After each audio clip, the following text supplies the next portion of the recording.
Seth podcast where I am advancing the next step of Seth's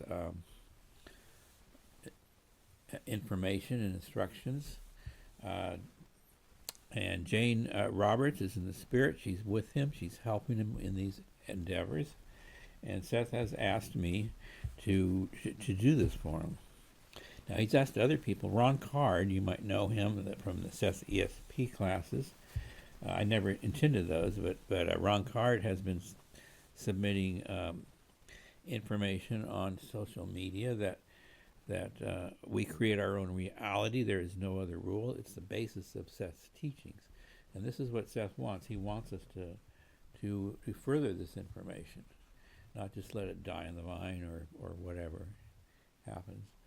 So what I have to offer is having I have met Seth. He's come physically to me a few times. I was usually afraid of him, but he has been working with me my whole life, and I did read most of his books.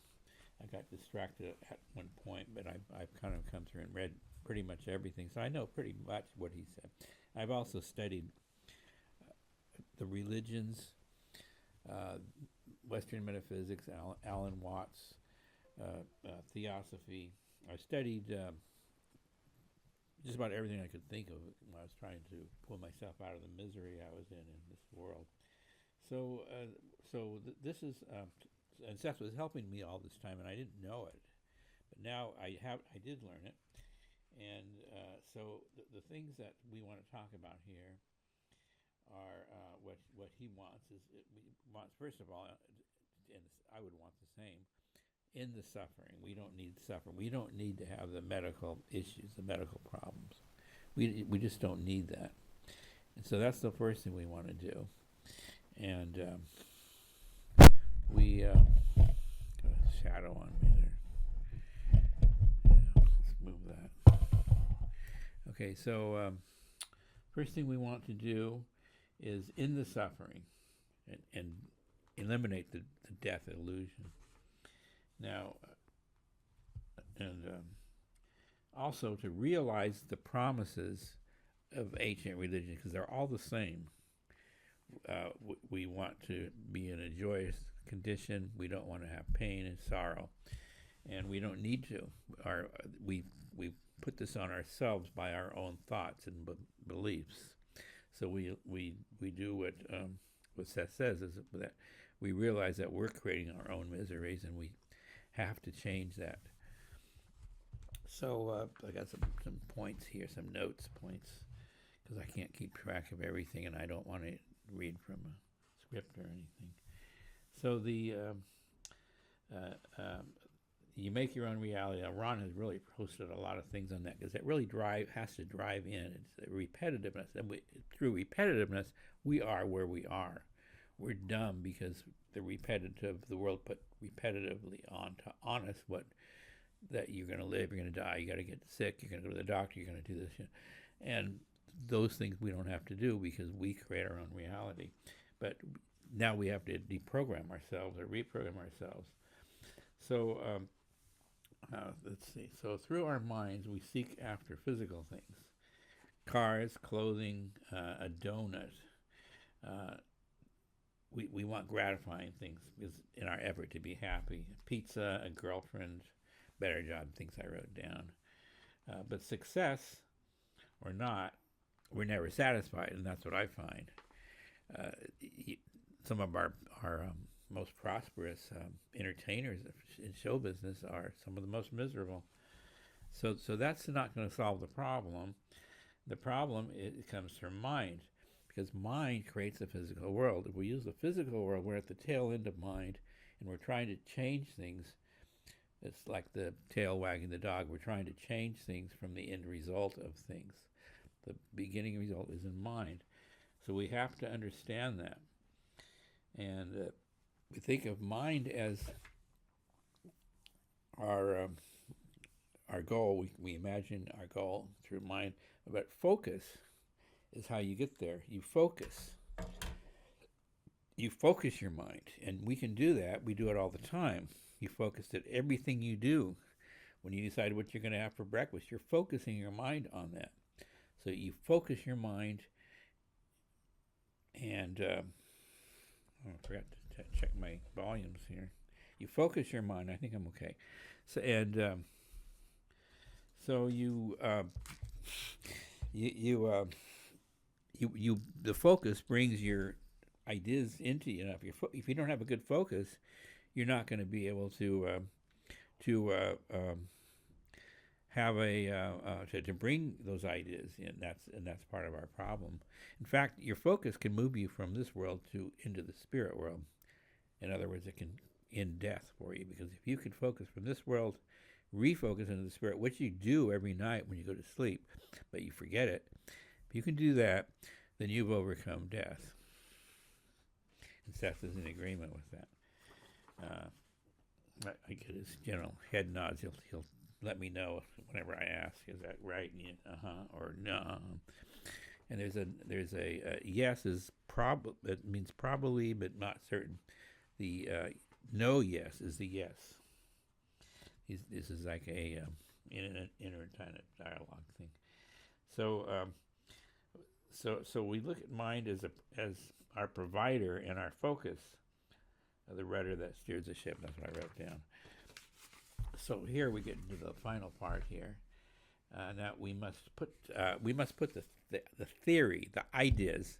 We must put the ideas to work. They have to work, or they're worthless. What good is all the theories in the world if they don't work? William James, a British philosopher, in fact, said that if you don't have a result, then what's the point? You need a result.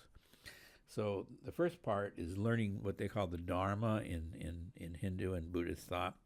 You learn the Dharma, which is the source teaching. Now, Seth's books are the source teaching. He's got the best source teachings ever written. And there's no doubt in my mind that the Seth Material will one day be a part of the Christian or the Western scripture. It'll be with the New Testament. It complements the New Testament, because the New Testament Bible is myth, but everything is myth because we imagine everything before we do it or don't do it. So it's myth if we don't do it. If we carry it out 3D physically, it is. It's not myth, but essentially it is, because we've just carried it to a more deeper level of physical world. Okay, so now I'm going to get into a Buddhist. I married a woman who's a Buddhist, and she's from Malaysia, Malaysian Buddhist. She's a Theravada Buddhist, but she had to find Mahayana Buddhist temples here, because she couldn't find one that spoke English in the Theravada, generally speaking. So she brought me, or I came with her, to meditation retreats where advanced level meditation is taught. And this really brought me closer to Seth. This is the Seth Material. He doesn't talk about meditation, but it's included in there. It would be the next step. He taught you the Dharma. That's the first thing. You learn the Dharma, and you got the best information from Seth. I haven't seen anything better. And Seth is Lao Tzu, the creator of the Tao from the 5th century BC. That was probably his last incarnation before the new incarnational round began with Cleopatra. And so Seth would be one of the Chinese Buddha. He's actually the Chinese Buddha, and the one who is yet to come. Chinese Buddha has a fat belly and a smile. You can see statues of him. He's the smile means he's happy. The fat stomach means he's well fed. He's taken care of. He's not starving, and so this would be Seth, the Chinese Buddha, who will return. He can return non-physically, but only for a short time. I guess it takes a lot of effort, but he'll return one day. And So I want to tell you a little bit about what I learned in meditation. I wrote an article after I went to a meditation class where a high-level teacher, his name's Gilbert Gutierrez, taught a really good, he's not a monk, but he was anointed by a Chinese monk who founded the Dharma Drum monastery in New York State. And this was in Fremont, California, in one of their temples that me and my wife went to. I was just going there to keep her company, but I couldn't help but learn things. And so what I learned was that there were, he gave us 3 methods of meditation. One is breathing. One is called the huatou, which means word head. And the third one is silent illumination. And since you probably are all advanced, having learned the Dharma, I think you might be good just to go with, if you think you need the basics, go with breathing, sitting and breathing. But if you're beyond that, you can just meditate while you're working. You don't need to sit. You can just, whatever you're doing, you can meditate. The only time you can't is when you have to focus on some intricate thing that takes mental focus. Then you'll have to just stop, focus on that, and come back to your meditation. And so if you're washing the dishes or something's easy, you can meditate without thinking. So the thing is, let's see, the 3 ways to still the mind it's a article I wrote that Palm Times published, and I've got a link to that in the comments or in the description below. You'll find a link to that. It's a short article that explains what I learned in this class or these classes, and so I'm going to focus on the 2 more, what I think are the 2 more advanced ones. The huatou.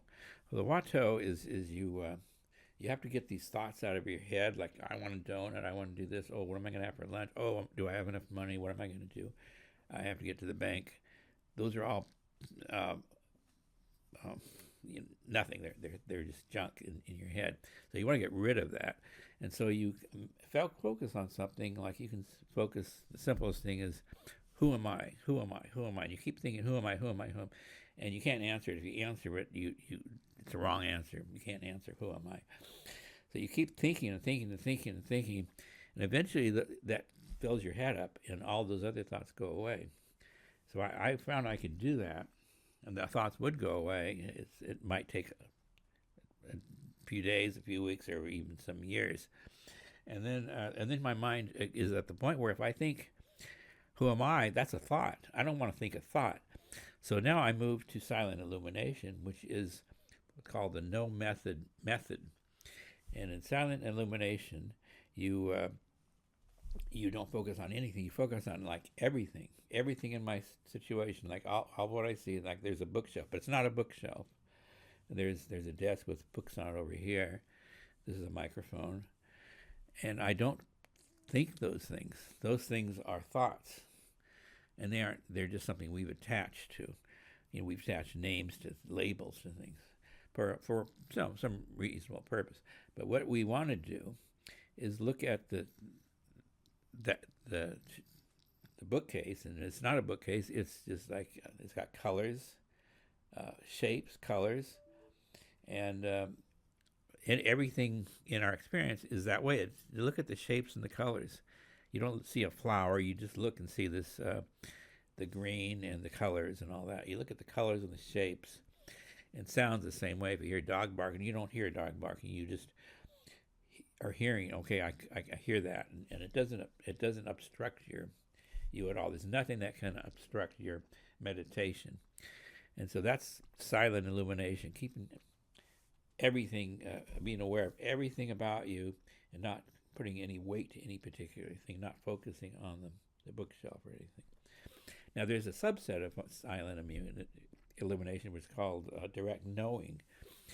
A direct knowing is where you do focus on like that. Maybe it looks like there's a white book there. It might be a reflection, but a white book right there on this shelf, and you focus on that, and you see the color of it.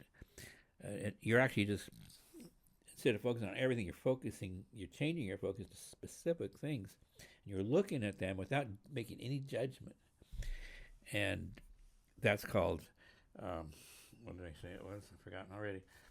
It's called Direct Knowing. And I think I have all that in this pretty short article, but I think I covered it fairly well. And so this is what Seth wants you to learn. He wants his students to learn this or something like it. It doesn't have to be Buddhism. But Buddhism is very good, and you can get classes on this at Buddhist temples all over the country, founded by Chinese people who have, this is very ancient, going back to, in this case, Lao Tzu or other Buddha, or Siddhartha Buddha, who's a newer Buddha. And so learning this is a good way to integrate the Seth material with your daily living experience. If you can't do it in some other way now, if you do it, Seth has given us a few methods. And if you can do it in some other way, that's fine. But this is one that I learned, and Seth has blessed it. He says, yes, that's good. And he wants me to tell you about it because he cares about you. He's concerned, and he's not going to leave you. He's going to stay with you, with us. He'll stay with us. He's of the world. He's Benjamin Franklin in his last name. He's not going anywhere. And you know he's an advanced being, so he has to have someone like Benjamin Franklin would be exactly the type of person you imagine Seth to be. And he is. Thank you.